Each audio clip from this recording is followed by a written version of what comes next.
नमस्कार मेरे प्यारे साथियों, आप सुन रहे हैं द तांत्रिक रहस्य। और ये कहानी सुनने से पहले एक बात अपने दिल में बांध लो। कुछ कहानियां सिर्फ डराती नहीं, पीछा भी करती हैं। और कुमुदिनी डायन की कहानी उन्हीं में से एक है। कहते हैं ये कहानी जिस भी इंसान ने पूरी सुनी, उसकी जिंदगी में किसी ना किसी रात किसी खिड़की पर धीमी खटखटाहट जरूर सुनाई देती है। कोई नहीं जानता वो हवा थी या वो। और आज मैं तुम्हें वही कहानी सुना रहा हूं, बरगदिया गांव की वो दहशत जहां एक लड़की की अनसुनी चीख ने पूरे गांव को तबाह कर दिया था। ये कहानी सिर्फ एक डायन की नहीं, उस दर्द की है जो इंसान की चुप्पी को श्राप बना देता है। अगर तुम इस कहानी में उतरने की हिम्मत रखते हो तो बस एक बात याद रखना, रात को अगर कोई फुसफुसाकर पूछे मैंने चिल्लाया था, तुम्हें सुनाई दिया था, तो जवाब मत देना, कभी नहीं। और अगर इस कहानी ने तुम्हें डराया, बांधा या एक सेकंड के लिए भी सांस रोकने पर मजबूर किया तो लाइक कर देना, ताकि मुझे पता चले तुम डर के बावजूद रुके रहे। कमेंट करके बताना क्या तुमने कभी रात को किसी परछाई की आहट महसूस की है, और शेयर जरूर करना क्योंकि शायद किसी को यह चेतावनी सुनना बाकी है। अब अगर हिम्मत है तो चलो मैं तुम्हें ले चलता हूं कुमुदिनी डायन की उस रात में जहां डर सिर्फ दिखता नहीं, सांस लेता है।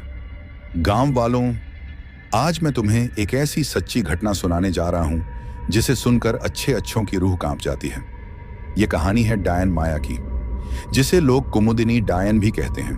और यकीन मानो, यह कहानी सिर्फ कहानी नहीं, एक चेतावनी है। मैंने बरगदिया गांव में कई रातें गुजारी हैं। दिन में तो सब कुछ बिल्कुल आम लगता है, बच्चे खेलते हुए, औरतें कुएं से पानी भरती हुई, खेतों में काम करते हुए लोग। लेकिन जैसे ही सूरज ढलता है ना, गांव की हवा में एक अजीब सी ठंड घुस जाती है। लगता है कोई अदृश्य सा साया खेतों के ऊपर तैर रहा हो। और ये सब उस रात से शुरू हुआ था जब माया मरी नहीं, डायन बनकर लौट आई। मैंने खुद बुजुर्गों से सुना है कि माया कैसी थी, मासूम, सीधी सादी और इतनी प्यारी कि उसकी हंसी सुनकर पूरा गांव खिल जाता था। उसकी माँ उसे प्यार से कुमुदिनी बुलाती थी क्योंकि चांदनी में उसकी आंखें कुमुद के फूल की तरह चमकती थीं। लेकिन इंसान की नजर बुरी हो तो भगवान भी उसे नहीं बचा पाता। गांव का ठाकुर गोपाल सिंह, उसकी नजर माया पर थी। जब माया ने उसे ठुकराया तो उसने वो किया जो किसी हैवान से ही उम्मीद की जा सकती थी। उस रात मैं ये बताते हुए भी कांप जाता हूं, ठाकुर और उसके दो गुंडों ने माया पर हमला कर दिया। जंगल के उस अंधेरे हिस्से में उसकी चीखें गूंजी, पर किसी ने सुनने की हिम्मत नहीं की। सुबह नदी किनारे वो मिली, टूटी, घायल और आंखों में सिर्फ आग। गांव वालों ने उसे घर तो लाया, लेकिन कोई ठाकुर को छू भी नहीं पाया। सब डरते थे, सब चुप रहे, और इसी चुप्पी ने माया को इंसान से कुछ और बना दिया। तीसरी रात माया की सांसें बंद हो गईं। गांव ने कहा किस्मत खराब थी, लेकिन उसकी मां ने कहा मेरी बेटी मर नहीं रही, वो बदल रही है। उस रात तूफान आया, बिजली चमकी, और चौपाल पर मैंने खुद कई बुजुर्गों से सुना। लोगों ने एक परछाई देखी, सफेद साड़ी बाल जमीन पर घसीटते हुए और आंखें लाल खून जैसी। वो माया थी, अब कुमुदिनी डायन। पहले उसने ठाकुर को खत्म किया। कहते हैं उसकी हवेली में सारी रात दरवाजे खुद ब खुद खुलते बंद होते रहे। उसने तकिए के पास माया को देखा, चेहरा जला हुआ, आंखें लाल और हाथ में सूखे कुमुद के फूल। सुबह ठाकुर उल्टा लटका मिला, मुंह में मिट्टी ठूंसकर। लेकिन बदला तो बस शुरुआत थी। कुमुदिनी ने पूरे गांव को श्राप दे दिया। कहती थी जिस गांव ने मेरी चीख नहीं सुनी, अब वो खामोश रहेगा। इसके बाद रातों में गांव में पेटियों की आवाज आती, कुएं से औरतों के रोने की, और बच्चे कहते कुमुदिनी उन्हें बुलाती है। बरगद के पेड़ के नीचे अक्सर किसी के पैर उल्टे घूमे देखे जाते। और कई बार लोग बताते हैं आधी रात को कोई औरत घर के बाहर खड़ी दिखती है, सफेद साड़ी, लंबे बाल, और वो सिर्फ एक ही बात पूछती है, मैंने चिल्लाया था, तुम्हें सुनाई दिया था? अगर कोई हां बोल दे, बस फिर उसकी सुबह कभी नहीं होती। गांव आज भी है, लेकिन आधा खाली, क्योंकि कुमुदिनी डायन का श्राप अभी भी वहीं भटक रहा है। और मैं ये कहानी इसलिए सुना रहा हूं क्योंकि कभी कभी किसी की अनसुनी चीख पूरी बस्ती को बर्बाद कर देती है। अगर तुम कभी रात में किसी औरत की धीमी सी फुसफुसाहट सुनो या सफेद साड़ी वाली परछाई दिखे, तो एक बात याद रखना, चुप रहना, क्योंकि जवाब देने की कीमत जिंदगी होती है। गांव के लोग कहते हैं कि ठाकुर की मौत के बाद पहली रात बरगदिया गांव में ऐसी खामोशी छाई थी जैसे पूरे गांव की सांस रुक गई हो। कुत्ते भौंकना बंद कर चुके थे, पत्ते हिलना बंद, यहां तक कि रात में चलने वाली ठंडी हवा भी जैसे डर के मारे जम गई थी। गांव वाले अपने अपने घरों में दुबक कर बैठे थे, लेकिन किसी की नींद नहीं लगी, क्योंकि हर किसी को ऐसा लग रहा था जैसे कोई घरों के ऊपर ऊपर चल रहा हो। हथेलियों और पैरों के बीच कोई फर्क नहीं, जैसे वो चीज इंसान की नहीं थी। अगले दिन सुबह जब सूरज निकला भी ना, तभी पास वाले घर के बूढ़े रामखेलावन भागते हुए चौपाल की तरफ आए। उनके कपड़े मिट्टी से भरे थे और चेहरा सफेद पड़ा था। बोले, मां, मैंने देखा है उसे, वो मेरे आंगन में घूम रही थी उल्टे पैरों के साथ, और उसकी हंसी सीधे दिल के आर पार जा रही थी। लोगों ने सोचा बूढ़ा बकवास कर रहा है, लेकिन डर सबके अंदर बैठ गया था। गांव के बच्चे घर से बाहर निकलना बंद कर चुके थे। औरतें रात को पानी भरने कुएं तक नहीं जा रही थीं। मंदिर में दिए कम और नींबू नारियल ज्यादा चढ़ने लगे थे। एक रात करीब 12 बजे जब पूरा गांव चुप था, अचानक हर घर के दरवाजे पर हल्की हल्की खटखटाहट होने लगी। धीरे धीरे, जैसे किसी ने उंगलियों के नाखून से लकड़ी को रगड़ा हो। सारे लोग जाग गए। खट खट खट, हर दरवाजे पर एक जैसी आवाज। गांव के फकीरा ने हिम्मत करके दरवाजे की झिर्री से झांका। झांकते ही उसकी सांस रुक गई। एक औरत खड़ी थी, सफेद साड़ी, बाल इतने लंबे कि जमीन पर एक काली लकीर बन रही थी। औरत एकदम सीधी खड़ी थी, बिना पलक झपकाए। फकीरा ने घबराकर दरवाजे से हटते हुए चिल्लाना चाहा, लेकिन आवाज गले में अटक गई। वो औरत अचानक दरवाजे के एकदम पास आ गई। उसकी लाल आंखें झिर्री से भीतर झांक रही थीं। धीमी आवाज में उसने कहा, सुना था, मैंने उस रात बहुत चिल्लाया था, तुमने सुना था? फकीरा डर के मारे वहीं गिर पड़ा। सुबह उसकी लाश दालान में मिली। आंखें खुली थीं और चेहरा ऐसे तड़ा हुआ जैसे किसी ने उंगलियां गाल में घोंप दी हों। उसके कानों से खून बह रहा था, जैसे किसी ने बहुत जोर से उसमें फुसफुसाया हो। गांव में अब दहशत ऐसे फैल गई कि लोग शाम होते ही बंद कमरों में छिप जाते, लेकिन कमरे भी सुरक्षित नहीं थे। एक बार की बात है, पंच राम जी अपने पोते को लेकर सो रहे थे। रात के 3 बजे पोते की हल्की सी हंसी सुनकर उठ गए। उन्होंने देखा बच्चा कमरे के कोने में किसी को देखकर मुस्कुरा रहा था। राम जी ने घबराकर पूछा, किससे बात कर रहा है रे? बच्चा उंगली से कोने की ओर इशारा करके बोला, बुआ आई है, कहती है मेरे साथ खेलो। राम जी की धड़कन रुक गई। उन्होंने कोने की ओर देखा। पहले तो कुछ दिखा नहीं, लेकिन फिर धीरे धीरे जैसे धुएं से एक औरत की आकृति बनने लगी। सफेद लंबे बाल और आंखें बिल्कुल खून जैसी लाल। माया वो बच्चे के पीछे झुककर बैठी थी, उसके बालों को सहला रही थी और वो बच्चे के कान में फुसफुसा रही थी, चल ना, हम बाहर खेलेंगे, तेरे दादा को बता मत देना। राम जी ने चीखने की कोशिश की, पर आवाज नहीं निकली। वो औरत धीरे धीरे खड़ी हुई। उसकी गर्दन एक ओर से दूसरी ओर ऐसे घूम रही थी जैसे उसे हड्डियों का कोई एहसास ही ना हो। उसने राम जी की ओर देखा और मुस्कुराई, तुम लोगों ने सुनने की कोशिश नहीं की थी, अब मैं भी किसी की चीख नहीं सुनूंगी। अगली सुबह राम जी जिंदा तो मिले, लेकिन उनके होश उड़ चुके थे। वो हर वक्त एक ही बात बड़बड़ाते, उसकी हंसी, उसके पैर, वो बच्चे को ले जाने आई थी। गांव में अब कोई रास्ता नहीं था। लोग भागना चाहते थे, लेकिन डरते थे कि कहीं गांव से बाहर जाते ही वो औरत साथ न चली जाए।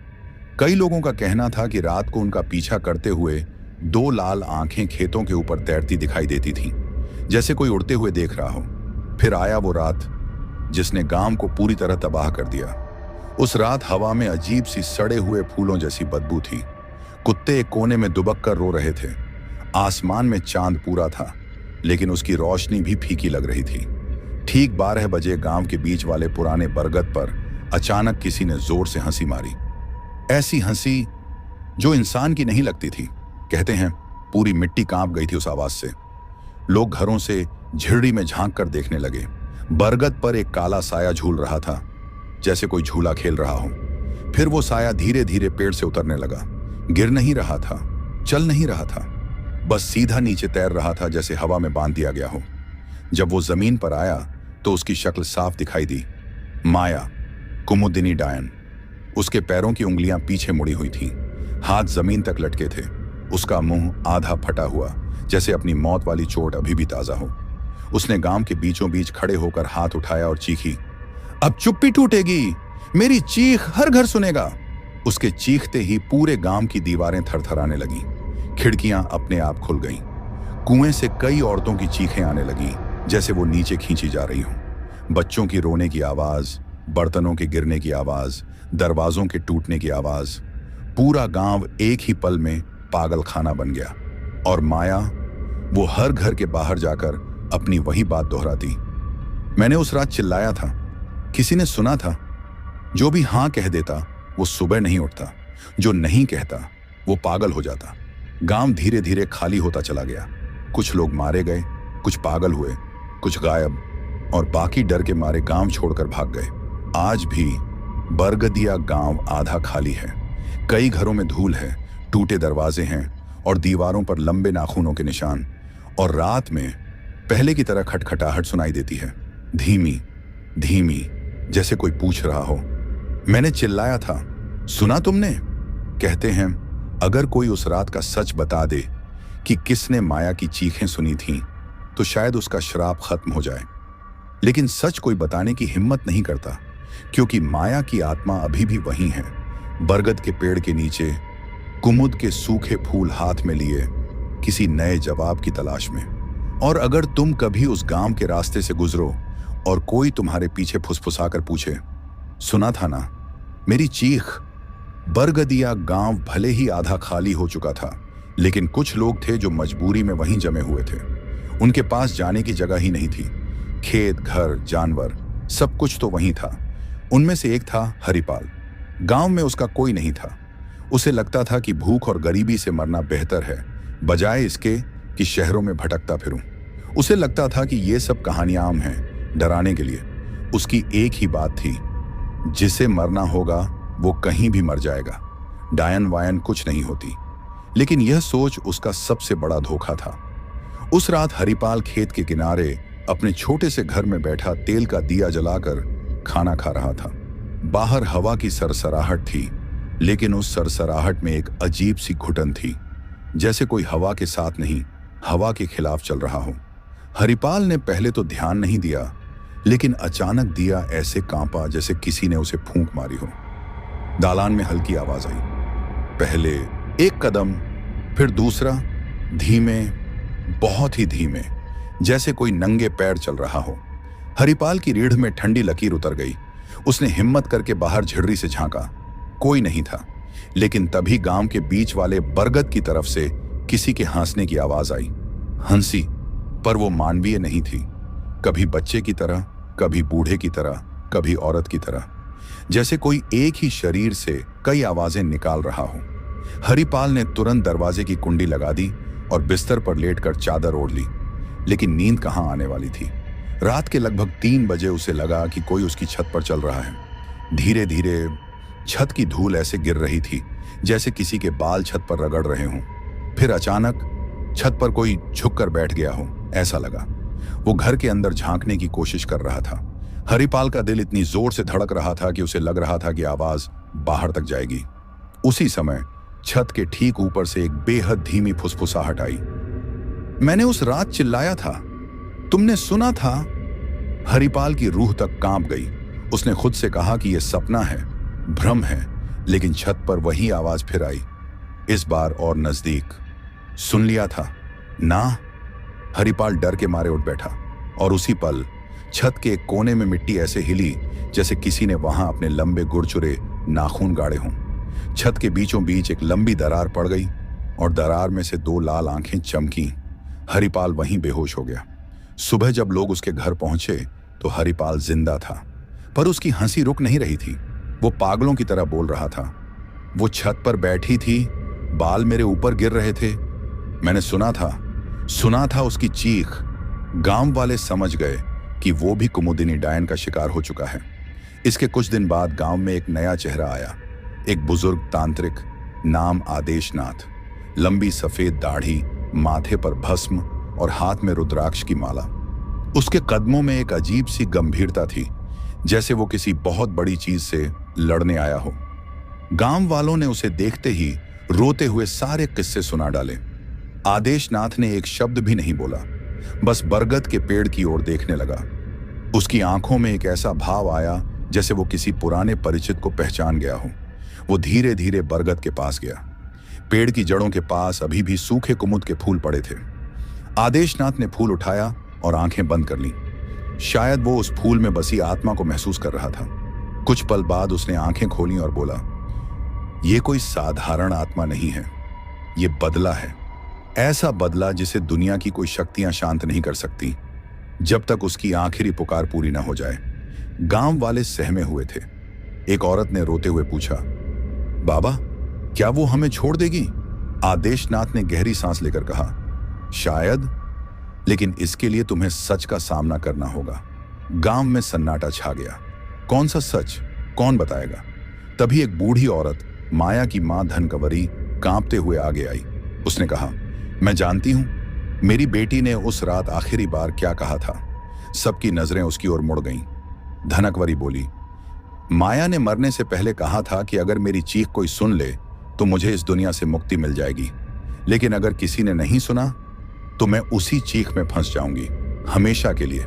आदेशनाथ उसकी बात ध्यान से सुनता रहा और फिर बोला, तो फिर यहां कोई ऐसा है जिसने उसकी चीख सुनी थी?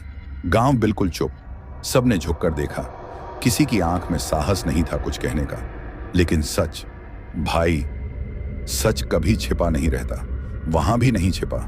चौपाल के पीछे एक बूढ़ा, नाम कैलाश, जो अब तक चुप था, धीरे धीरे उठकर बोला, मैंने सुना था, उस रात मैंने उसकी चीख सुनी थी। पूरा गांव कांप गया। धनकवरी की आंखें खुली की खुली रह गईं। कैलाश का हाथ कांप रहा था। फिर तुमने मदद क्यों नहीं की? आदेशनाथ ने पूछा। कैलाश ने सिर झुका लिया और टूटी आवाज में बोला, डर गया था ठाकुर से, सोचा वो मुझे मार देगा। धनकवरी जोर जोर से रोने लगी। तू कह देता बेटा, मेरी बिटिया आज इस हाल में ना होती। आदेशनाथ ने कड़क आवाज में कहा, कैलाश, आज भी समय है।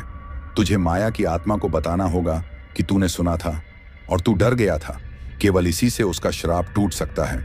गांव वाले सहमे हुए थे। वे जानते थे कि रात में कुमुदिनी डायन खुद कैलाश को ढूंढने आएगी और उसे सच बोलना ही होगा। और वो रात बरगदिया गांव की सबसे खतरनाक रात बनने वाली थी। रात धीरे धीरे उतर रही थी। आसमान पर बादल नहीं थे, लेकिन फिर भी अंधेरा उम्मीद से ज्यादा भारी लग रहा था। जैसे हवा में किसी का बोझ हो, किसी की दबी हुई सिसकियां तैर रही हों। गांव के हर घर के दरवाजे आधे खुले, आधे बंद थे। लोग घरों में थे, मगर किसी को नींद नहीं थी। कैलाश चौपाल के बीच में बैठा हुआ था। उसके हाथ कांप रहे थे। आदेशनाथ उसके सामने बैठा था। उसके चेहरे पर गहरी गंभीरता थी। बुजुर्ग औरत धनकवरी भी वहां थी। उसकी आंखें लाल थीं, जैसे वो रातों से सोई ना हो। थोड़ी दूरी पर गांव वाले जमा थे, लेकिन कोई पास आने की हिम्मत नहीं कर रहा था।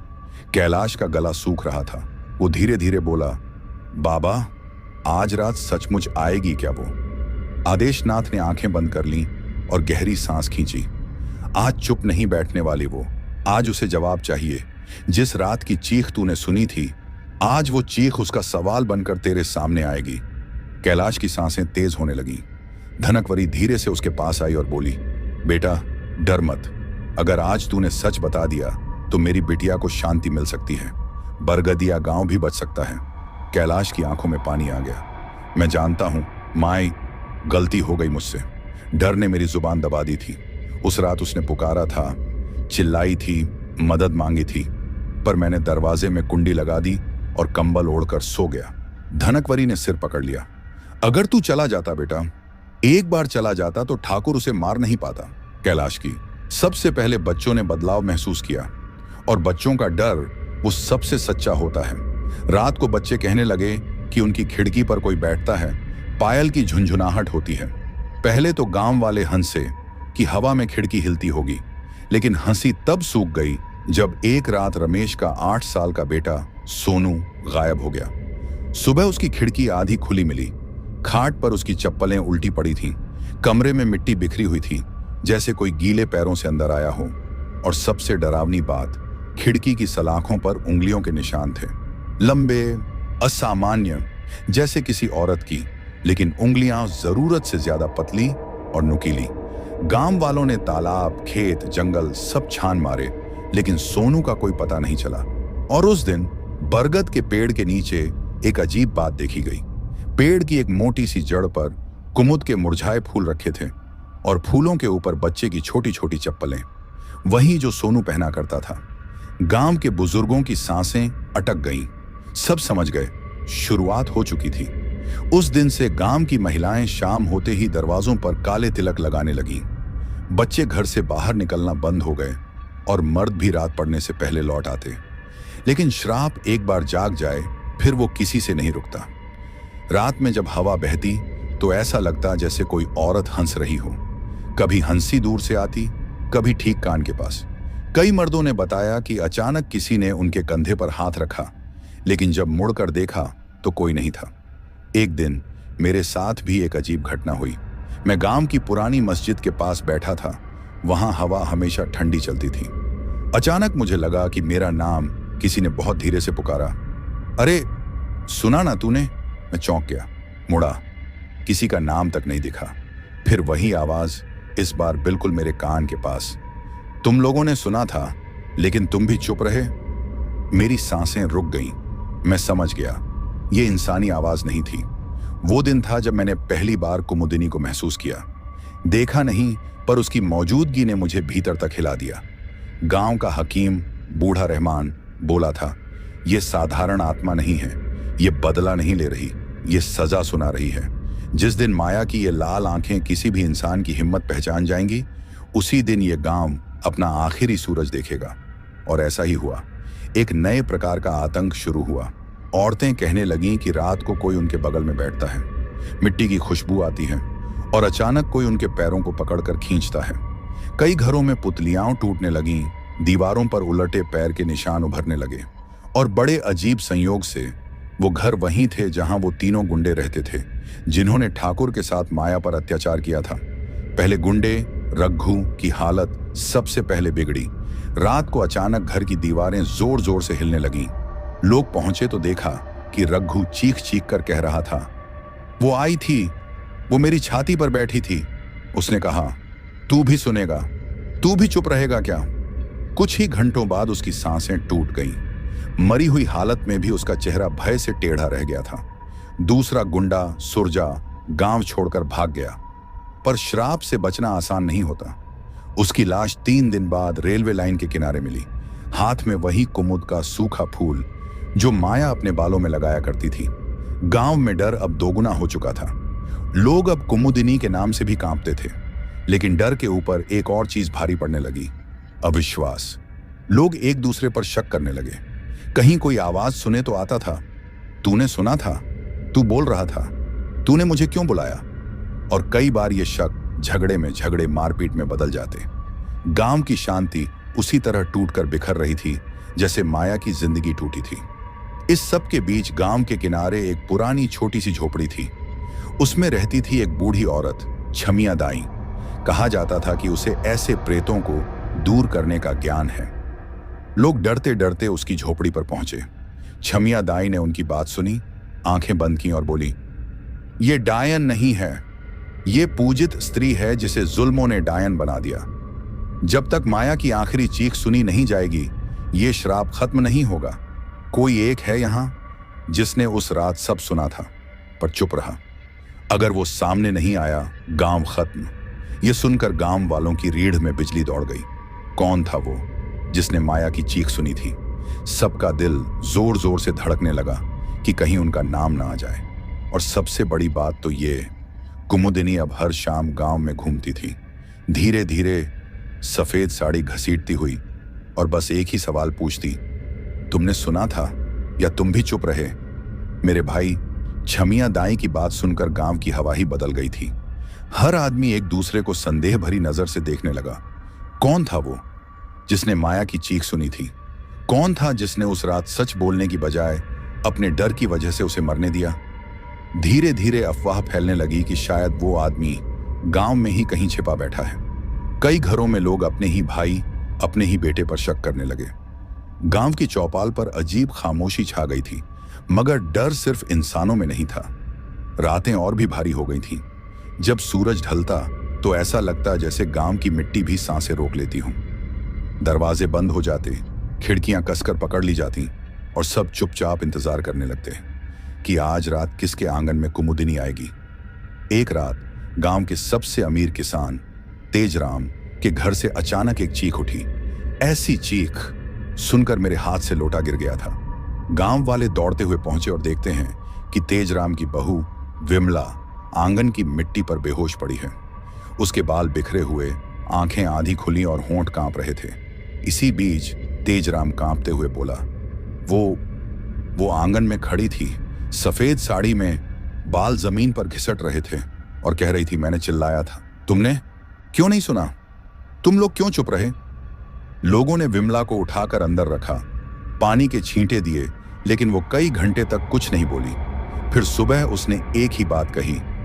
उसकी आंखों में आग थी और वो मेरे पास झुककर बोली, तेरा घर ही चुप था उस रात। उस एक वाक्य ने पूरे गांव को हिला दिया। अब सब पूरी तरह यकीन कर चुके थे कि श्राप किसी को भी बख्शने वाला नहीं। गांव में अफरा तफरी मच गई। जो लोग अंधविश्वास नहीं मानते थे, अब वहीं ताबीज, धागे, काले धागे, नींबू मिर्च सब खरीदने लगे। चौपाल पर पूजा कराई जा रही थी। बच्चों को घरों में बंद कर दिया गया था और औरतों ने अपने माथे पर काले टीके लगा रखे थे। लेकिन डर का असली खेल अभी शुरू हुआ था। उस रात गांव के बाहरी हिस्से में रहने वाले मोहन की पत्नी सावित्री अचानक जाग गई। उसे लगा कि खिड़की पर कोई खड़ा है। पहले तो उसने सोचा कि शायद बिल्ली होगी, पर जब उसने पर्दा हटाया तो सफेद साड़ी में एक औरत खड़ी थी।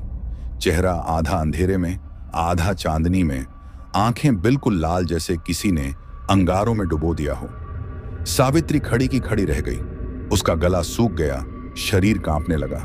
वो औरत धीरे धीरे खिड़की के पास झुककर बोली, तुमने भी सुना था उस रात? तुमने मुझे रोते सुना था, फिर भी दरवाजा क्यों नहीं खोला?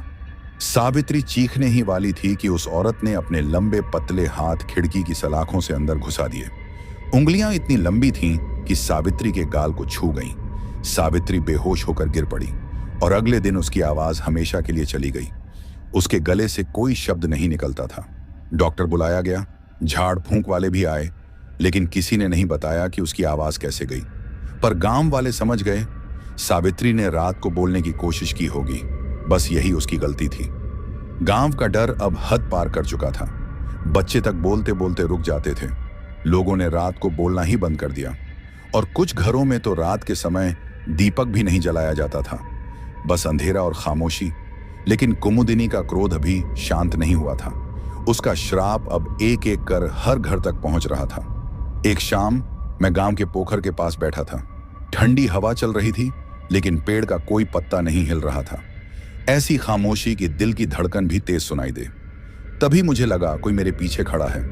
पांवों की आहट तक नहीं, बस एक मौजूदगी। मैंने हिम्मत करके पीछे देखा तो कोई नहीं था।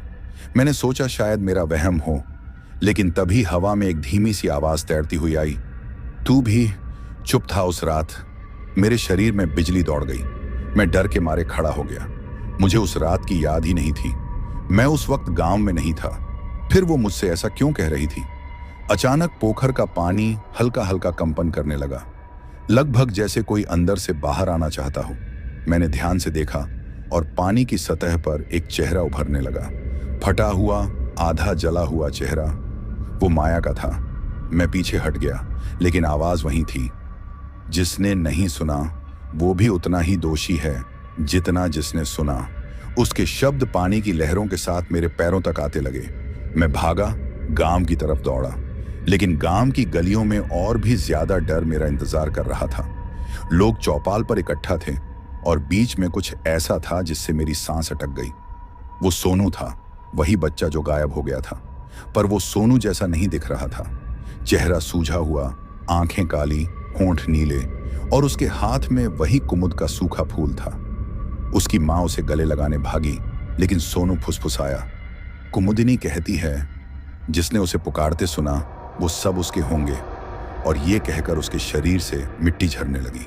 लोग घबराकर पीछे हट गए। सोनू की आंखें धीरे धीरे सफेद होती चली गईं। और उसने एक आखिरी बार कहा, वो आ रही है। उसकी सांस हमेशा के लिए रुक गई और गांव की आखिरी उम्मीद भी।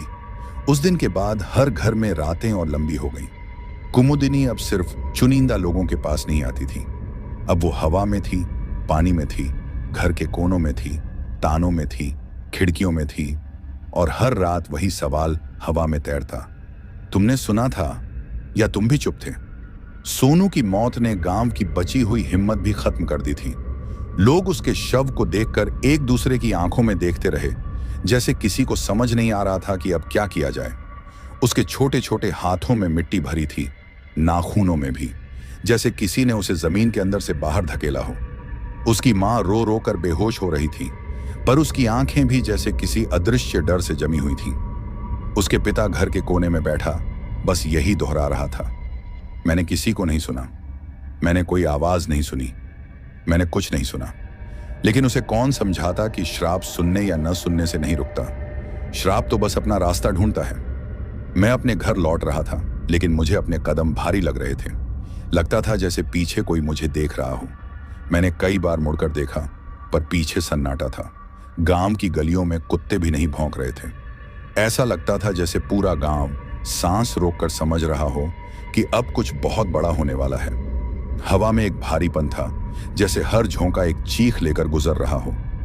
मैं अपने घर गया, खिड़कियां बंद की, दरवाजा लगाया, पर अंदर आते हुए भी ऐसा लग रहा था कि कोई मेरे पीछे खड़ा है। मैं बिस्तर पर लेटा, पर नींद दूर दूर तक नहीं थी। मेरे कान हर आवाज पकड़ रहे थे। कहीं कोई पायल की बेहद पतली सी टनक, कहीं थपकी जैसी आवाज, कहीं मिट्टी में किसी के घिसटते पांव, कहीं किसी के रोने की हल्की गूंज। मैं उठा, गिलास में पानी भरा और जैसे ही पीने लगा, अचानक मुझे लगा कि पानी में कोई परछाई है।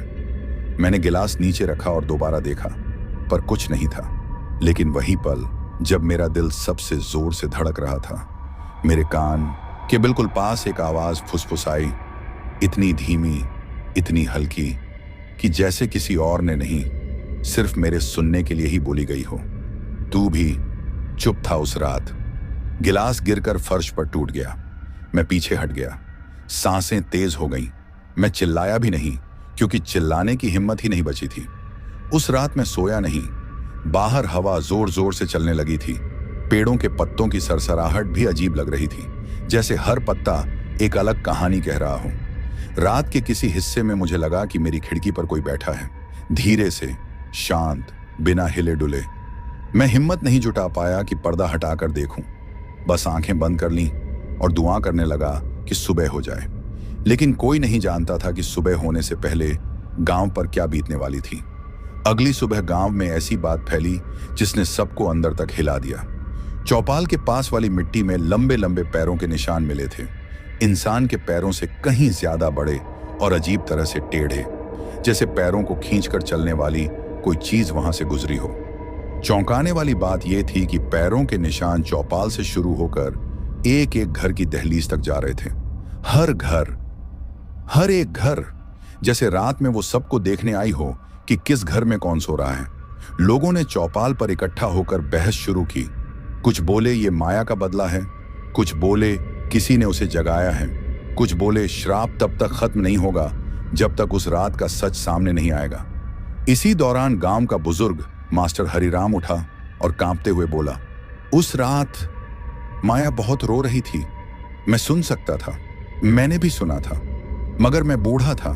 मुझे लगा कहीं कोई जंगली जानवर ना हो। मैं अंदर ही रहा। उसके बोलते ही माहौल में अजीब सी खामोशी छा गई। सब उसे घूरने लगे। कुछ ने कहा कि शायद उसी की वजह से ये सब हो रहा है। कुछ बोले कि अगर उसने दरवाजा खोला होता तो माया बच जाती।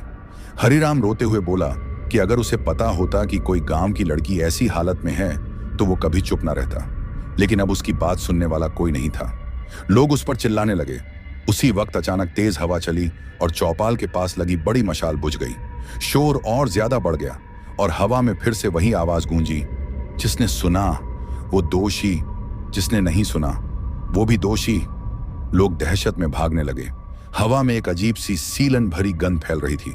गांव का माहौल ऐसा लग रहा था जैसे किसी अदृश्य आंखों ने उसे घेर लिया हो। उस रात गांव में पहली बार किसी ने कुमुदिनी को साफ साफ देखा। कहानी थी कि रात को पाथरू काका घर लौट रहे थे। उनके हाथ में एक लालटेन थी। हवा तेज चल रही थी और अंधेरा तो ऐसा जैसे किसी ने आकाश को ढक लिया हो। रास्ते में अचानक उनकी लालटेन अपने आप बुझ गई। पाथरू काका ने सोचा हवा की वजह से हुआ होगा। जैसे ही उन्होंने दोबारा जलाने की कोशिश की, उन्हें सामने किसी के पैरों की आवाज सुनाई दी। उन्होंने लालटेन को फिर से जलाया और जैसे ही रोशनी फैली, वो जमीन पर गिर पड़े। उनके सामने खड़ी थी एक औरत, लंबी, बहुत लंबी। उसकी गर्दन तिरछी थी, बाल इतने लंबे कि जमीन पर फैल गए थे। चेहरा आधा सड़ा हुआ, कान के पास चीर जैसी कट और आंखें लाल।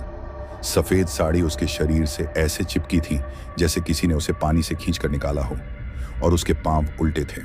पाथरू काका कुछ बोल ही नहीं पाए। कुमुदिनी ने अपने नुकीले हाथ उनके कंधे पर रखा और बोली, काका, तुम भी चुप थे। उस रात मैं बहुत रोई थी, तुमने क्यों नहीं सुना? पाथरू काका की चीख दूर तक सुनाई दी, लेकिन जब गांव वाले पहुंचे तो वो बेहोश पड़े थे। होश में आने पर भी सिर्फ एक ही बात दोहराते रहे, उसकी सांसें मेरे चेहरे पर लगी थी। वो जिंदा नहीं थी, पर मृत भी नहीं। उस दिन के बाद गांव में लोग दिन में ही सोते और रात को जागते, क्योंकि रात सोने वाले लोग वापस सुबह नहीं उठते थे। एक एक कर गांव वाले मरने लगे। कोई कुएं में गिरा पाया गया, कोई अपने ही घर में फांसी पर, कोई खेत में उल्टा पड़ा हुआ, और हर मौत के पास वही कुमुद का सूखा फूल मिलता था। लोगों ने छमिया दाई को बुलाया। उसने सबको एक साथ बैठाया और बोली, माया मरते वक्त अकेली नहीं थी, कोई था वहां जिसने उसकी चीख सुनी और बचाने के बजाय छिप गया। गांव में सन्नाटा छा गया। हर आदमी अपनी सांस रोककर देखने लगा कि आखिर सच कौन कहेगा। छमिया दाई आगे बोली, जब तक वो आदमी सामने आकर नहीं मान लेता कि उसने आवाज सुनी थी, तब तक श्राप खत्म नहीं होगा, और अगर वो आदमी नहीं मानता तो कुमुदिनी पूरे गांव को अपने साथ ले जाएगी। गांव में डर का समुंदर उमड़ पड़ा। लोग एक दूसरे पर उंगली उठाने लगे। किसी ने कहा कि वो हरिराम था, किसी ने कहा कि वो शराबी गोपाल था, किसी ने कहा कि वो माया की चचेरी बहन का पति था, पर सच्चाई कौन बताए? वहीं दूसरी तरफ रातों में कुमुदिनी और ज्यादा शक्तिशाली होकर लौटती थी। अब वो सिर्फ दिखाई नहीं देती थी, अब वो घरों के अंदर भी आ रही थी।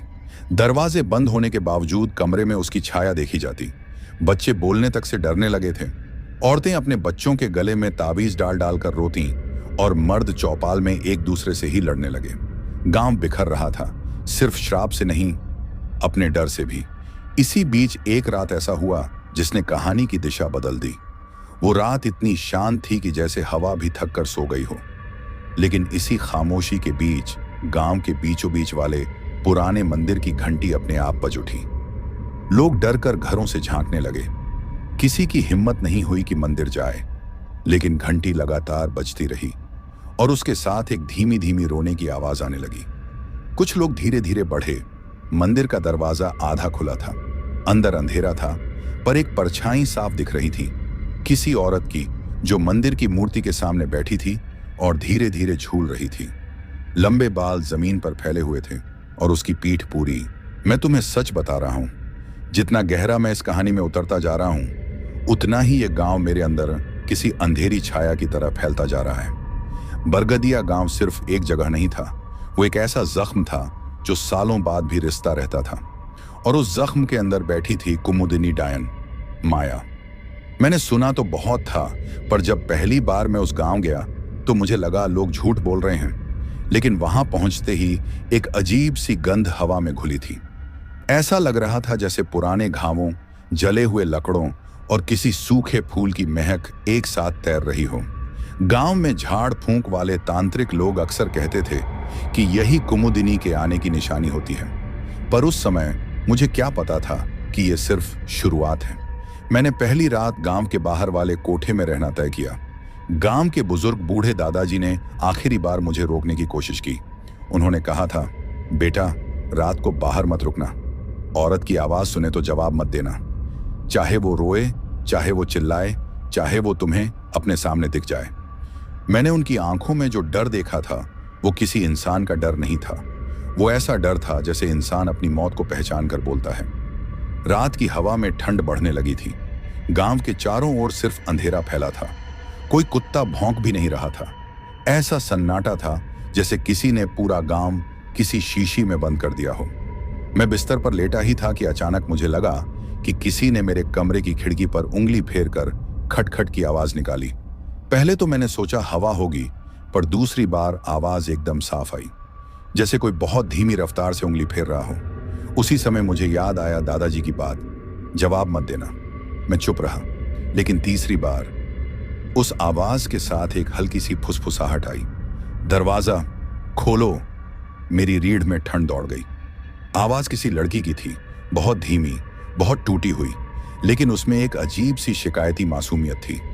मुझे लगा शायद गांव की कोई औरत होगी जिसे मदद चाहिए, पर फिर याद आया यहां रात को कोई बाहर नहीं निकलता। तो फिर ये कौन थी? मैंने हिम्मत जुटाकर खिड़की की ओर देखा। खिड़की के बाहर सिर्फ काली अंधेरी हवा थी, पर उसके बीच में एक सफेद साड़ी का कोना लहराता दिख गया। मेरी सांस रुक गई। मैंने आंखें बंद कर लीं और दादाजी की बात दोहराई, जवाब मत देना, जवाब मत देना। कुछ देर तक सन्नाटा रहा। फिर अचानक पीछे की दीवार से किसी ने उंगली घुमाते हुए लंबी खरोंच जैसी आवाज निकाली, और उसी आवाज के साथ फुसफुसाहट गूंजी। मैंने चिल्लाया था, तुम्हें सुनाई दिया था। ये वही लाइन थी, वही श्राप वाली लाइन जो कुमुदिनी डायन पूछती है। अगर कोई हां बोल दे तो उसकी जान चली जाती है।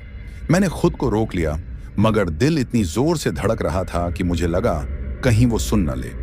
कमरे की हवा भारी होने लगी थी, जैसे कोई अंदर आ चुका हो। मैंने धीरे से आंखें खोली तो देखा कि कमरे के कोने में एक परछाई खड़ी थी, लंबे बाल जमीन पर घसीटते हुए, और उससे मिट्टी झर रही थी। मैं चिल्लाने वाला था, तभी वो परछाई धीरे धीरे खिड़की की तरफ खिसक गई और बाहर गायब हो गई। उस रात मैं सो नहीं पाया। सुबह होते ही गांव के बच्चे दौड़ते हुए आए, भैया भैया। रात किसी ने तालाब के पास वाली मिट्टी खोद डाली।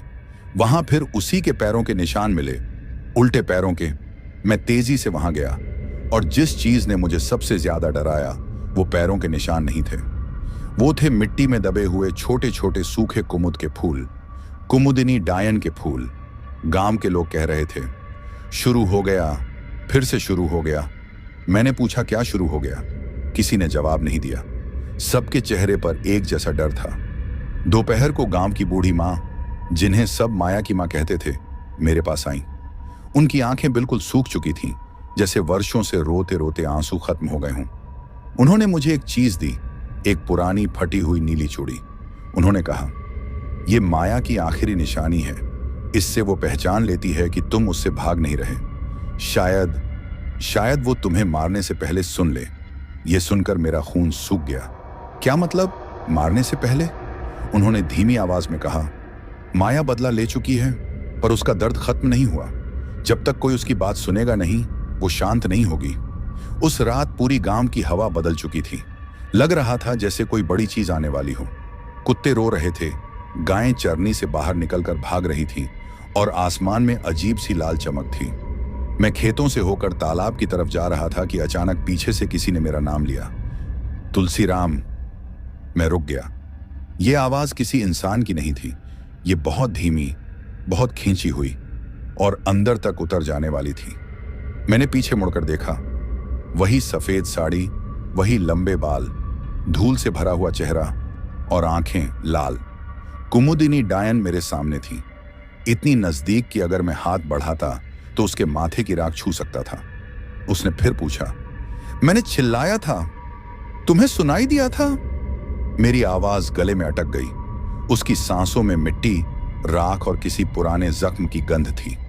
मैं डर के मारे बोल ही नहीं पा रहा था, और तभी मेरी जेब से वो नीली चूड़ी लुढ़क कर जमीन पर गिर गई। कुमुदिनी की नजर उस चूड़ी पर पड़ी। वो अचानक झटके से घुटनों के बल बैठ गई, और चूड़ी को ऐसे उठाया जैसे कोई माँ अपने बच्चे को उठाती है। उसकी आंखों में गुस्सा मिटकर दर्द आ गया। उसने मेरी तरफ देखा और कहा, माँ। उसकी आवाज टूट गई, जैसे कोई बच्चा अपनी माँ को पुकारता है। मैंने पहली बार देखा कि डायन के चेहरे पर भी दर्द होता है, पर यह सिर्फ एक पल का था। अगले ही पल उसका चेहरा गुस्से से फटने लगा। उसने चूड़ी को सीने से लगाया और चीखते हुए बोली, उन्होंने मेरी चीख नहीं सुनी, तुम सुनो। फिर उसने अपना हाथ मेरी गर्दन पर रख दिया। उसका स्पर्श बर्फ जैसा ठंडा था। मैंने डर के मारे आंखें बंद कर लीं और अचानक चारों तरफ अंधेरा छा गया। लेकिन यह अंधेरा रात का नहीं था, यह किसी और दुनिया का अंधेरा था। जैसे मैं एकदम उसी रात में पहुंच गया हूं जब माया पर हमला हुआ था। मैंने वो सब अपनी आंखों से देखा। जंगल, माया की चीखें, ठाकुर का हंसना, उसकी मां का रोना, गांव वालों की चुप्पी, और वो पल जब माया की जान गई और वो डायन बनी। सब कुछ मेरे सामने था, जैसे उसकी पूरी आत्मा, पूरा दर्द मेरे अंदर घुस रहा था। और जब मैंने आंखें खोली, मैं तालाब के किनारे पड़ा हुआ था। सुबह हो चुकी थी, पर हवा में वही ठंड थी, वही डर, वही गंध। गांव के लोग मेरे आसपास खड़े थे, उनके चेहरे पर हैरानी और डर था। दादाजी धीरे से बोले, बेटा, तुम बचकर लौट आए, पर श्राप खत्म नहीं हुआ। अब वो तुमसे बंध गई है। जब तक उसकी कहानी को पूरा सुनाने वाला नहीं मिलेगा, वो तुम्हारे पीछे पीछे चलती रहेगी। मैंने पूछा, क्या कोई तरीका है उसे रोकने का? दादाजी ने कहा, है, लेकिन उसमें तुम्हारी जान भी जा सकती है। मैंने गांव की तरफ देखा, टूटे घर, सूने आंगन, डर से भरी आंखें, और मुझे समझ आ गया कि अब ये कहानी सिर्फ कहानी नहीं रही, अब ये मेरा हिस्सा बन चुकी है। और शायद अब मुझे ही इस श्राप को खत्म करना होगा। मैं सच कहूं, जितना मैं कुमुदिनी के श्राप के अंदर जाता गया, उतना ही मुझे महसूस होने लगा कि ये कहानी खत्म नहीं होनी चाहती। ऐसा लग रहा था जैसे हर कदम पर कोई साया मेरे पीछे चल रहा है, जैसे कोई मुझे देख रहा है, सुन रहा है और इंतजार कर रहा है कि मैं उसकी कहानी पूरी करूं। उस रात जब मैंने तालाब के किनारे आंखें खोली थी, मुझे लगा कहानी बस यहीं खत्म हो जाएगी, पर असली अंत तो अभी बाकी था। दादाजी ने मुझे बताया था कि श्राप खत्म करने का सिर्फ एक तरीका है। माया की अधूरी बात, उसकी आखिरी आवाज, उसकी चीख किसी के सामने नहीं सुनी गई, उसे दुनिया तक पहुंचाना पड़ेगा, क्योंकि डायन डर से नहीं, सुनवाई से मुक्त होती है। मैंने पूछा, कैसे? दादाजी ने कहा, सच को वहीं सुनाना जहां से श्राप शुरू हुआ था, उसी जगह, उन्हीं पेड़ों के नीचे जहां उसने आखिरी बार मदद के लिए चिल्लाया था। मेरी सांसें रुक गईं। वो जगह थी जंगल का वो कोना जहां ठाकुर ने माया पर हमला किया था। रात को हाथ में सिर्फ एक लालटेन और माया की नीली चूड़ी लेकर मैं उस जंगल में गया। पेड़ इतने चुप थे कि लगता था जैसे हवा भी डर रही हो। जमीन पर हल्की राख थी, शायद उसके पैरों की धूल।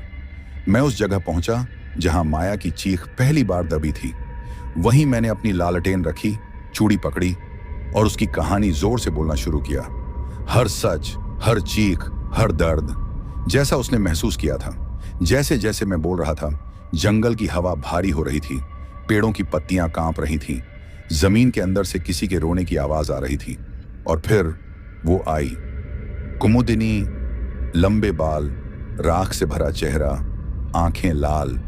लेकिन इस बार उसकी आंखों में गुस्सा नहीं था, उसकी आंखों में उम्मीद थी, जैसे वो पहली बार किसी को अपना दर्द सुनते हुए देख रही हो।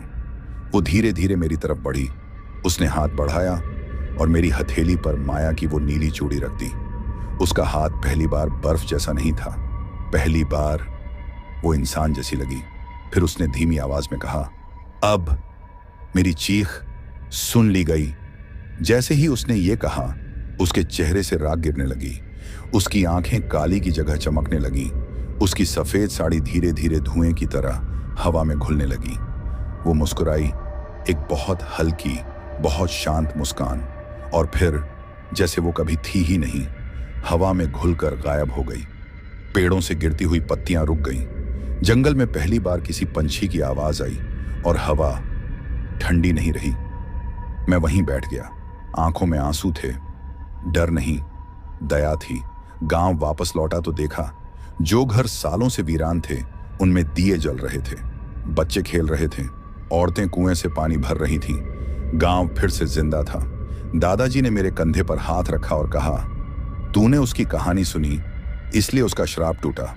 पर कहानी यहीं खत्म नहीं हुई, क्योंकि उस रात जब मैं घर जाने लगा, हवा में एक बहुत हल्की आवाज आई, धन्यवाद। मैं पलटा, मगर कोई नहीं था, सिर्फ एक सूखा कुमुद का फूल मेरे पैरों के पास गिरा हुआ। मैंने उसे उठाया और अपनी जेब में रख लिया, क्योंकि कुछ आत्माएं चली तो जाती हैं, लेकिन उनके किस्से हमेशा साथ चलते हैं। और कुमुदिनी की कहानी, अब वो डायन नहीं रही, अब वो सिर्फ माया थी, एक दर्द भरी आत्मा जिसे आखिरकार शांति मिल गई। अगर आप ये कहानी सुनकर एक पल के लिए भी रुके, डरे या सोच में पड़े तो लाइक कर देना, क्योंकि ये कहानी अब तुम्हें भी थोड़ा सा जानती है। कमेंट करके बताना, क्या तुम्हें कभी रात को किसी सफेद परछाई की आहट महसूस हुई है? और शेयर जरूर करना, शायद किसी और को भी ये कहानी सुननी बाकी है, ताकि कोई और कुमुदिनी फिर से डायन बनकर वापस ना आए।